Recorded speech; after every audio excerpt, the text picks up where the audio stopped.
Welcome to the Transitions Daily podcast. Transitions Daily is an online recovery group that offers a daily distribution of popular recovery resources accompanied by a secret Facebook group for discussion. We hope you enjoy today's readings. This is Transitions Daily for October 5th, read by Cindy L. from Fort Worth, Texas. AA Thoughts for the Day. Virtues. We of AA are apt to brag of the virtues of our fellowship. Let us remember that none of these are earned virtues. We have been forced into them, to begin with, by the cruel lash of John Barleycorn. We have adopted these attitudes, these practices, this structure, not at first because we wished to, because we had to. And then as time confirmed the seeming rightness of our basic principles, we began to conform because it was right to do so. Bill W., Alcoholics Anonymous Comes of Age, page 224. Thought to consider. Life didn't end when I got sober, it started. Acronyms. Gifts. Getting it from the steps. Just for today.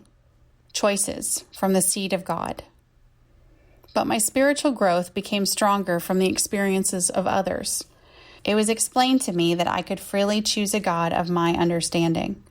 At first, I thought I was committing a sin by trying to change God, but I soon realized that God was constant, and the only changes that had to be made were in my sick mind. Came to believe, pages 59 through 60. Daily reflections. Yesterday's baggage. For the wise have always known that no one can make much of his life until self-searching becomes a regular habit, until he is able to admit and accept what he finds, and until he patiently and persistently tries to correct what is wrong. 12 Steps and 12 Traditions, page 88. I have more than enough to handle today without dragging along yesterday's baggage too. I must balance today's books if I am to have a chance tomorrow. So I ask myself if I have erred, and how can I avoid repeating that particular behavior? Did I hurt anyone? Did I help anyone? And why?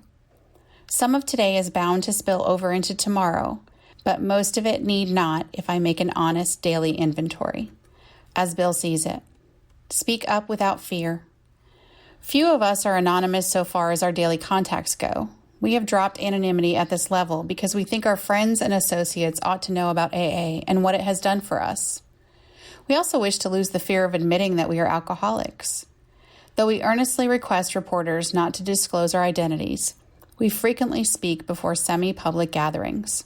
We wish to convince audiences that our alcoholism is a sickness we no longer fear to discuss before anyone. If, however, we venture beyond this limit, we shall surely lose the principle of anonymity forever. If every AA felt free to publish his own name, picture, and story, we would soon be launched upon a vast orgy of personal publicity. While the so-called public meeting is questioned by many AA members, I favor it myself, providing only that anonymity is respected in press reports and that we ask nothing for ourselves except understanding. Grapevine, January 1946, Letter 1949. Big Book quote. Most alcoholics owe money. We do not dodge our creditors. Telling them what we are trying to do, we make no bones about our drinking. They usually know it anyway, whether we think so or not. Nor are we afraid of disclosing our alcoholism on the theory it may cause financial harm. Approached in this way, the most ruthless creditor will sometimes surprise us. Arranging the best deal, we can let these people know we are sorry. Our drinking has made us slow to pay. We must lose our fear of creditors no matter how far we have to go, for we are liable to drink if we are afraid to face them. Alcoholics Anonymous, 4th edition, Into Action, page 78. 24 hours a day. AA thought for the day. Do I have any hard feelings about other group members or for any other AA group? Am I critical of the way a member thinks or acts? Do I feel that another group is operating in the wrong way, and do I broadcast it?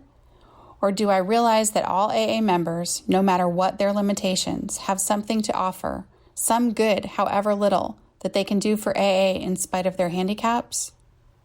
Do I believe that there is a place for all kinds of groups in AA, provided they are following AA traditions, and that they can be effective even if I do not agree with their procedure?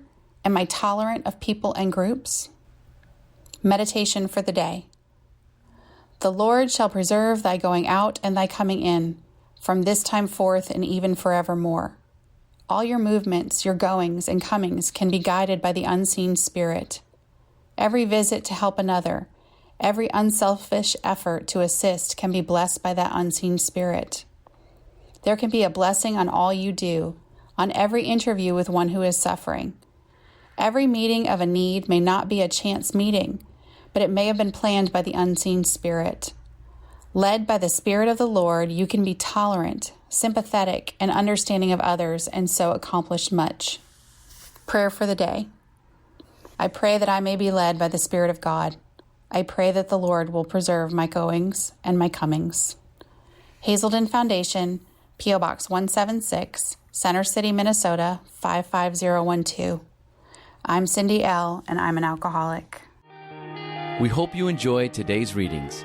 You can also receive Transitions Daily via email and discuss today's readings in our secret Facebook group. So for more information, go to dailyaaemails.com today. Other than the 24 hours a day reading, unless otherwise specified, all quotes copyright Alcoholics Anonymous World Services, Inc., 1952, 1957, 1967, 1973, 1975, 1976, 1980, 1981, 1984, 1985, 1988, 1990, or 2001.